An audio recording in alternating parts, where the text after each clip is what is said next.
Hey there, welcome back once again. It's time for another episode of The Golden Age of DC Comics 365 Days, where I take this well-loved coffee table book given to me about 2 decades ago by one of my best friends. It's been surfing my coffee table ever since, and it's a great source of conversation. You know, the kind we used to have back in the comic book shop. You know, we'd talk about, hey, which Marvel character would wear a DC Lantern Corps ring? Like the Hulk would have a red ring, or something like that. Or who would win, Hulk or Thor? These conversations still go on, and we're still having them today, and we're having one right now here today. Thank you so very much for tuning in. This is a 2004 Abrams Press book, a hardcover coffee table book. This has been written and curated by Les Daniels, Chip Kidd, and Geoff Spear. You can find a link in the description of this episode where you can get your own copy through Amazon. Last time I checked, it was about $7.50 American, and it will look great on your coffee table. It makes a great gift too, I know.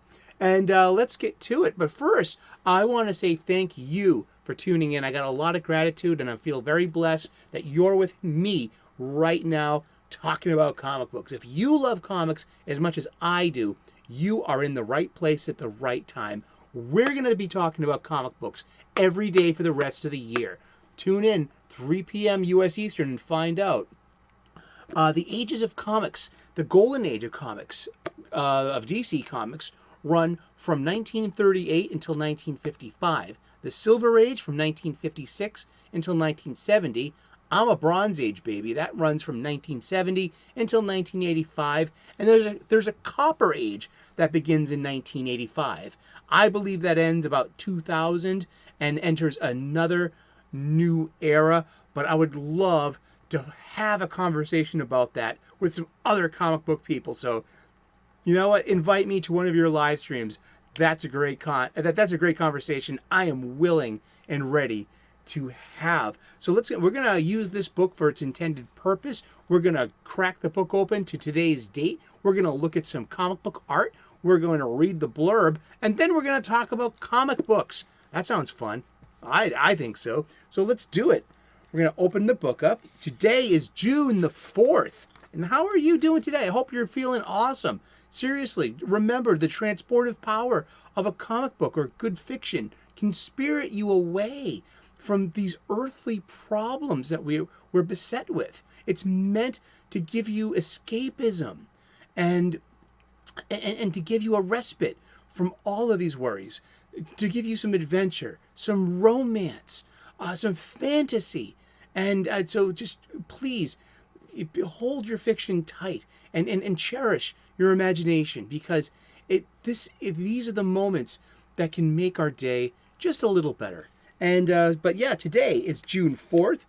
These are pencils by Dick Sprang, legendary Batman artist. Inks by Charles Paris.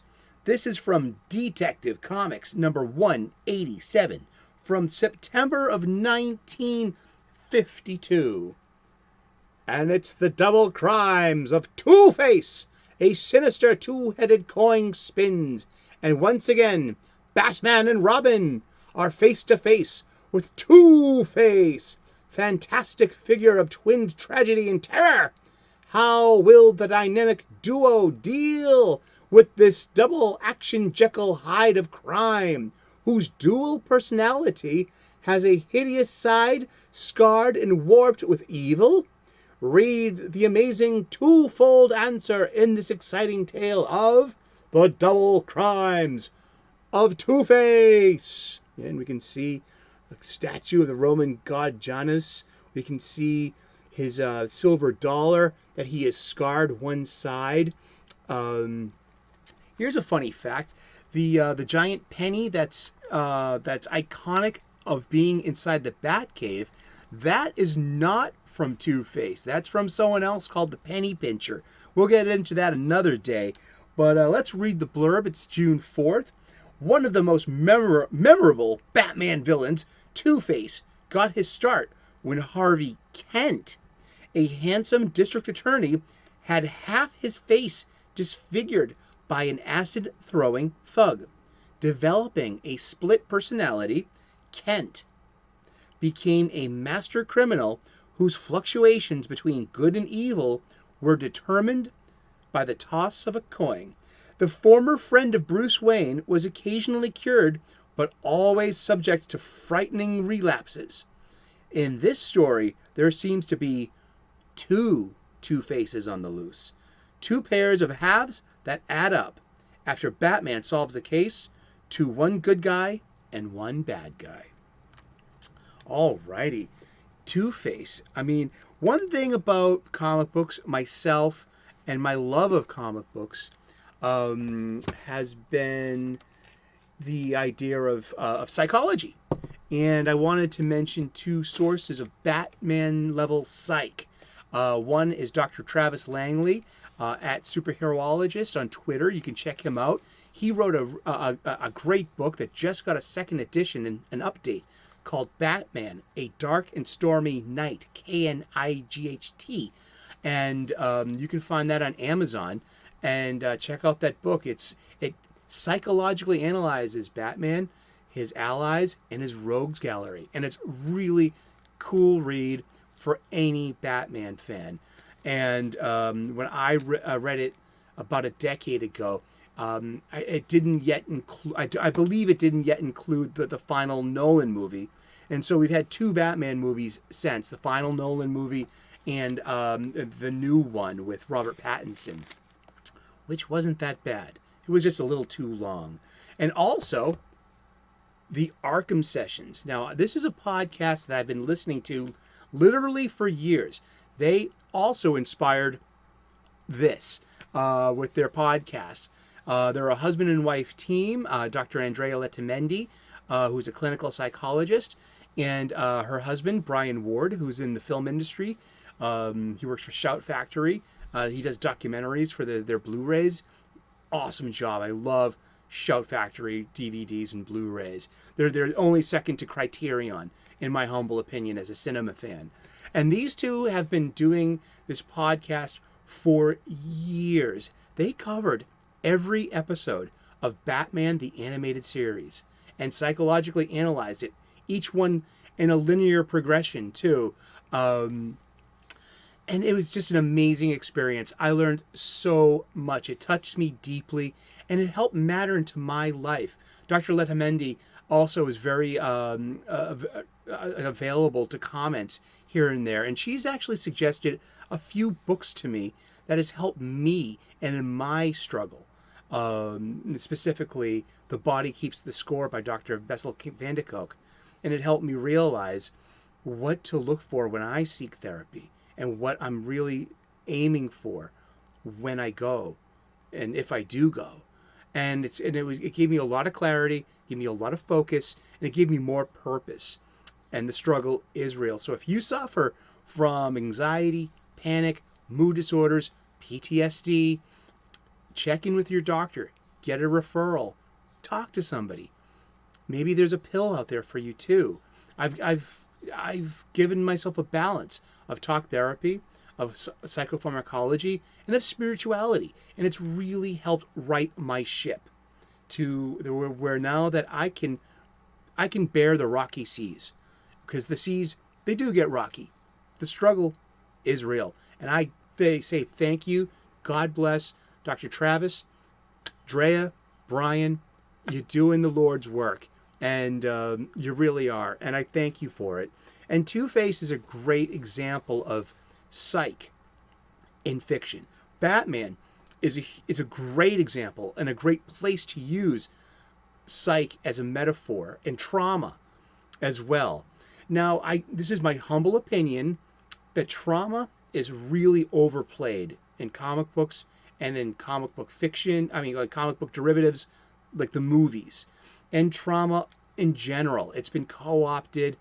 It's, in my humble opinion, it's been cheapened a bit too, because so many people want to latch on to it. But you know what? To be fair, we do live in stressful, strange times. We just got done with the pandemic for almost 2 years. We've been asked to make sacrifices. it has put a great strain on people.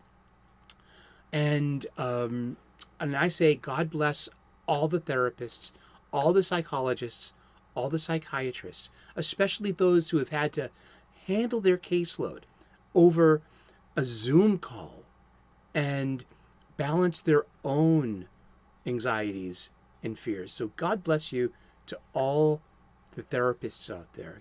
Seriously, I'm at a loss for words. Someone that is loquacious and speaks as much as I do, I'm finding it hard to find words to describe my gratitude.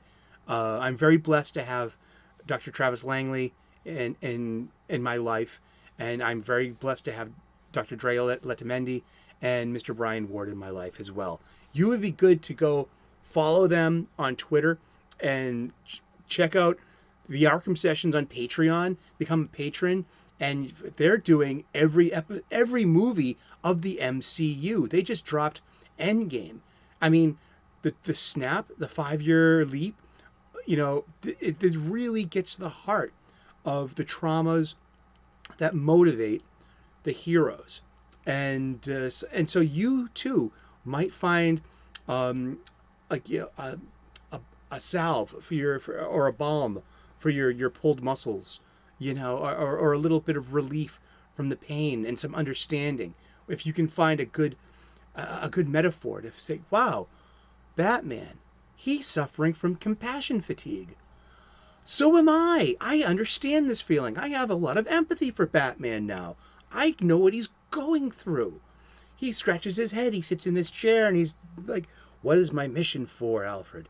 What am I all doing? And then by the end of it, the episode, he remembers his resilience, which is the point of therapy. And we're all capable of resilience. We're humans. We're resilient people. We don't have to be pushed down by our traumas. And Twoface is a great example of the struggle and the reality of the struggle depicted in our fictions. Thank you so very much for tuning in today. Like and subscribe if you could be so kind. I make daily content. I talk about cooking. I'm a professional chef. I talk about spirituality. I'm an ordained minister, an amateur theologian. I talk about gratitude, purpose, and I do a Sunday sermon. I talk a lot about spirituality. I'm up before the sun, and I see bunnies grazing their breakfast every morning, and I open the door to birdsong. It's like a Disney movie for me, and I share that with the world. And I'm so very grateful and blessed that you're watching right now. I would love to earn your subscription. So tune in. We're going to be talking about comic books every day for the rest of the year. So you tune in tomorrow, 3 p.m. U.S. Eastern, and we'll find out who we're talking about when we turn the page. Thank you so very much. God bless. Namaste. Good luck. See you in the funny pages. And the struggle is real. If you need help, please reach out and ask your doctor for a referral. Call one of the numbers. And help is out there. It really is. I'm living proof. Okay? Thank you so very much. God bless. Cheers. See you later.